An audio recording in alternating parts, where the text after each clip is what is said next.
Et je vois donc François Lemarchand qui s'approche et qui va venir vous parler. Ah bah attendez, parce qu'il faut que ce soit vert. Voilà, on m'a dit que le vert c'était pour aller de l'avant. François Lemarchand, vous êtes président de la Fondation Nature et Découverte. Vous êtes donc nous sommes face aux internautes sur Facebook, la page Université de la Terre, sur le site écoloinfo.com, mais également sur le site du Crédit Coopératif. Et je serai complet comme hier. J'oublie toujours, mais Twitter, nous sommes live tweetés. Vous êtes live tweeté à l'heure actuelle sur le hashtag UnivTerre. Comment ça se passe là, on est finalement à la fin de la première journée, à l'aube déjà de la deuxième journée. Comment ça se passe? Est-ce que vous êtes content du déroulement de l'université? Ça parle en tout cas. Ça parle, alors ça parle, il y a des gens qui sont, il y a déjà des héros, des héroïnes, il y a des têtes de Turcs, il y a des tonnes de choses. On sent vraiment que les gens se parlent et qu'il y a des questionnements, il y a des sujets qui parlent aux tripes des gens, et puis il y a certaines façons de parler qui sont rejetées aujourd'hui. Voilà, donc non, ça parle beaucoup et c'est exactement ce qu'on veut, c'est que les gens dialoguent et se rendent compte que le monde change, que le monde change et qu'on est en mouvement, qu'il y a des idées aussi pour le futur. Ouais. Et on le voit justement, on le voit sur Twitter, on le voit avec les questions que nous recevons. Le débat continue, le dialogue continue. Après chaque conférence, on sent que les murs de l'UNESCO n'existent plus. Pourtant, c'est du béton lourd, mais il n'existe plus pour que le dialogue continue. Et nous recevons donc les différents intervenants après coup. Bâtir une nouvelle société, comment vous avez trouvé ce thème? Parce que finalement, vous devez à chaque fois vous creuser les méninges pour trouver un thème central qui se divise après en multiples... Non, c'est venu assez facilement parce que c'est surtout un verbe d'action parce qu'on ne peut pas toujours dire est-ce que ça se réchauffe, est-ce que ça va, et surtout se plaindre parce qu'on est très fort en France pour se plaindre, pour dire que c'est toujours de la faute des autres, ou pour disserter longuement sur des sujets sans jamais trouver de solution.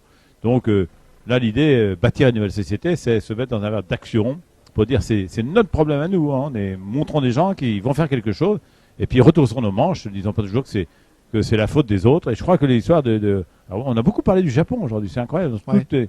Pourquoi? Parce que là, maintenant, on est interpellé directement. Hein. Le Japon, ça peut nous arriver demain, hein, immédiatement. La technologie va se rebeller, la nature va se rebeller, etc.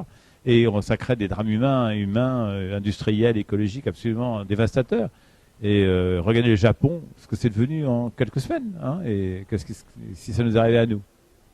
C'est-à-dire que le Japon va être confronté également à la problématique de se rebâtir aussi, et de rebâtir également, pourquoi pas, en profiter quelque part pour rebâtir une nouvelle manière, une nouvelle approche, une nouvelle manière de penser, de fonctionner en tout cas.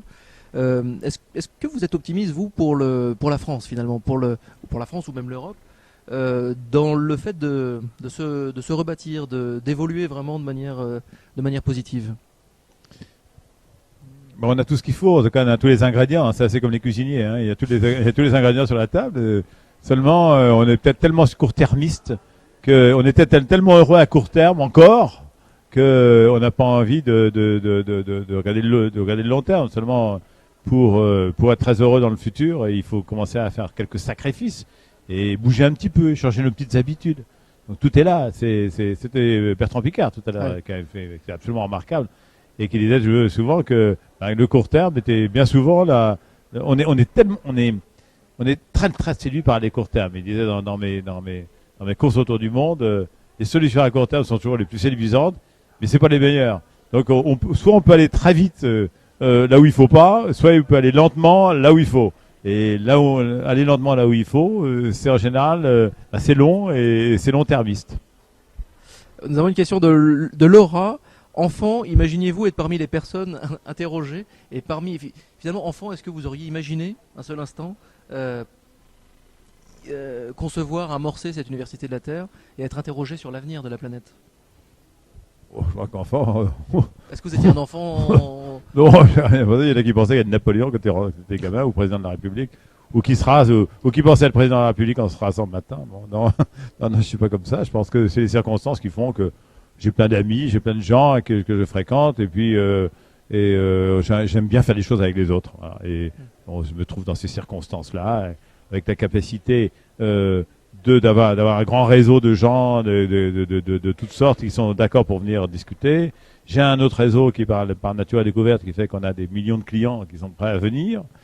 participer. Et puis on a les moyens financiers parce qu'on est une entreprise.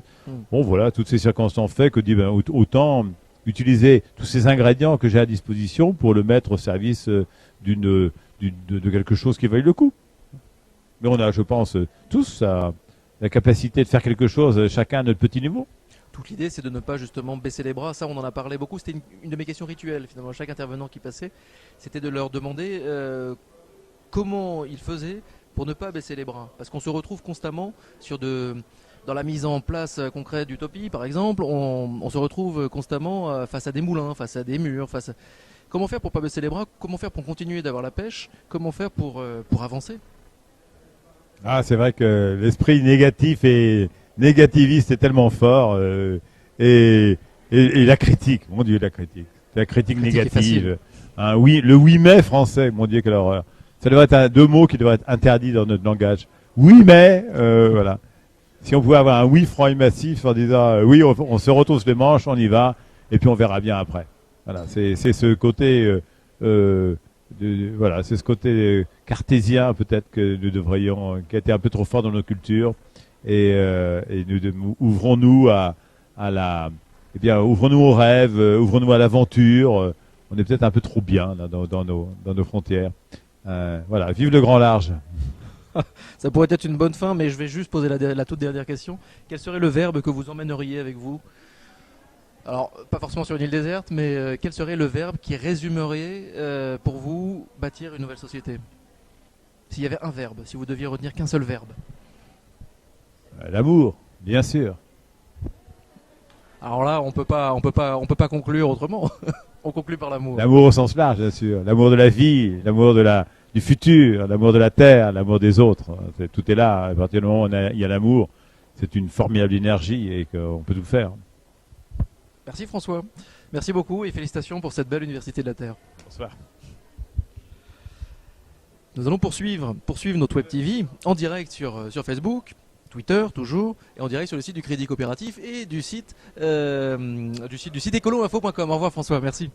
François, il y a de fortes chances qu'on le recroise également demain dans la journée, parce qu'il est quand même chez lui à l'UNESCO.